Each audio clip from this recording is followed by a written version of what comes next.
Andiamo in Friuli, vediamoci l'ospite assieme a Omar Costantini. Sì, allora con noi Claudio Boaro, fronte friulano, in questi 2 minuti per parlare di autonomia, no? Ormai mi permetta Boaro di dire trita, ritrita, trita, ritrita. In effetti sì, è così. Io però invece non vorrei parlare di autonomia, perché questa parola è quasi una sberla più che un vanto. Tutti sono diventati autonomisti, non si sa come. Io preferirei parlare del popolo friulano, della nostra regione, delle aziende che lavorano in Friuli, che ci permetteranno di andare avanti ancora, se possibile.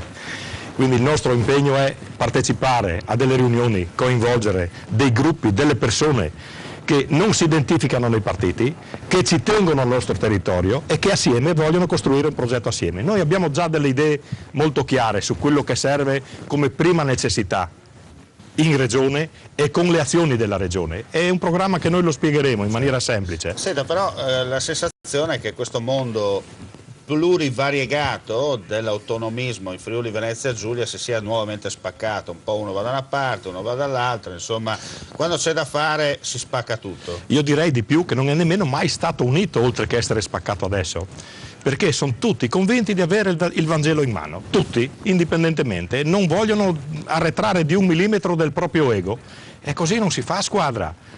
Bisogna mettersi alla pari senza fare la gara di chi è più grande o più basso, più piccolo, più grasso o più stretto, ma un po' di umiltà. Se con umiltà si comincia a ragionare sui progetti, vedrete che si riesce a saltare fuori.